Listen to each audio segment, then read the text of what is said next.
Okay. Biblical history music. According to Easton's Bible Dictionary, Jubal was the inventor of music, or rather, he was the first one to make music with a talent bestowed upon him by God. In Genesis 4:21, it states, his brother was named Jubal. He was the father of all who play the lyre and the flute. Here's an image I found online. It clearly depicts Jubal playing his lyre.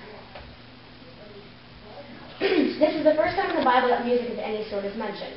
Also, the Israelites sang a song of celebration after they successfully crossed the Red Sea with the help of the Lord, Exodus 15. And here I have an image of Moses parting the Red Sea. Of course, Exodus is not the last time music is mentioned, but the period of Samuel, David, and Solomon was the golden age of Hebrew music. As it was of Hebrew poetry, music was now for the first time systematically cultivated. For example, a good portion of David's Psalms have inspired many of the hymns. It would be impossible to list all the Bible verses with references. They span throughout all the books, right down to Revelation.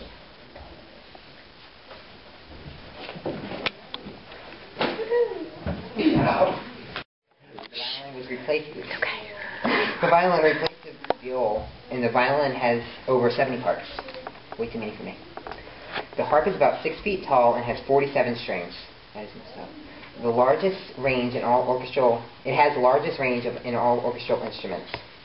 Because it's not bowed, it cannot be classified as either string or percussion, so it's just sort of floating around in the middle.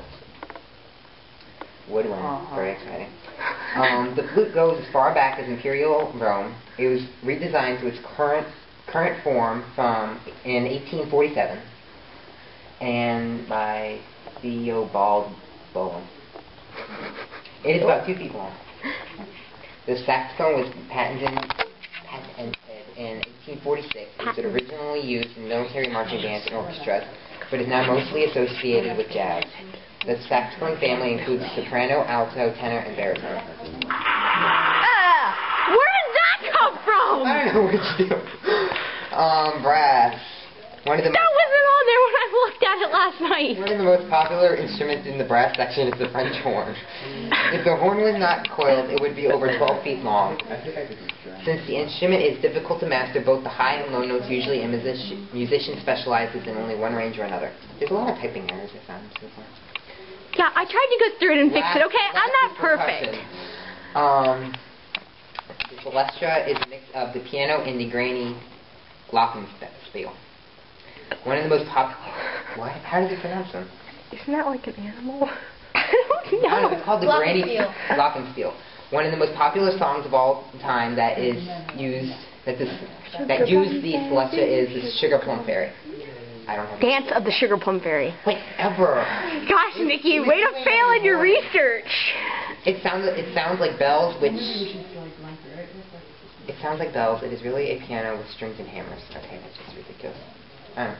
Whoever is music curious. Where? Is that you? Yeah. Zachary. I threw up my speech. I have note cards if you want way some. longer than you're supposed to. I know. Yeah. Shut up. I'm just covering Middle Ages, Renaissance, You're and on Baroque period. No. The instruments used in the Middle Ages: guitars, stringed instruments, recorder, Rubik. It's like an early violin. It's a picture of them. These are Renaissance. This from the 1450 to 1600.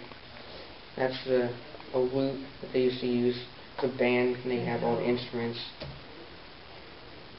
They have harps, viol, flutes, drums, a lute, and pianos.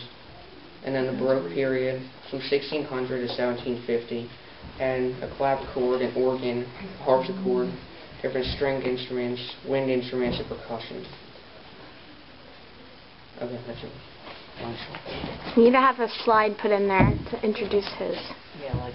Yeah.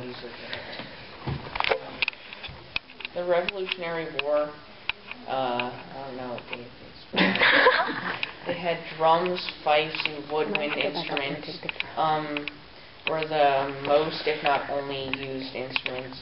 The major genres were country and folk, and the music was used to cheer up or order the soldiers. That would cheer me up. Music? Popular music in the Civil War was Battle Cry of Freedom, Battle Hymn of the Republic, Glory, Glory, Hallelujah, and Dixie's Land. Here's Dixieland. an example of a Civil War band, a bunch of old fogies. I suggest you don't say that in the presentation next week. Okay, there. There you go. Hey, that's nice. Yay, Abigail!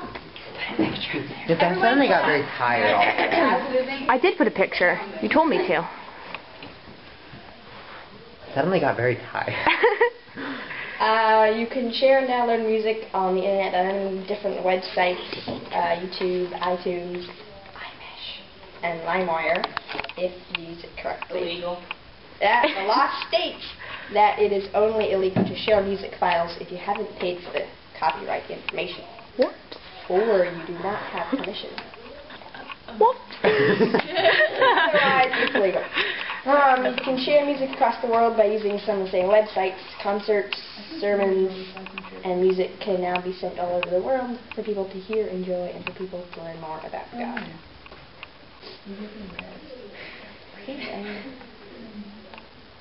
Anyways, pros. People all over the world can hear sermons and concerts that teach them about God, and it can help bring peace and godliness all over the nation. The cons, so there are many websites that, if used for the wrong reasons, are illegal. Also, there are many negatives on the internet that is not glorifying God.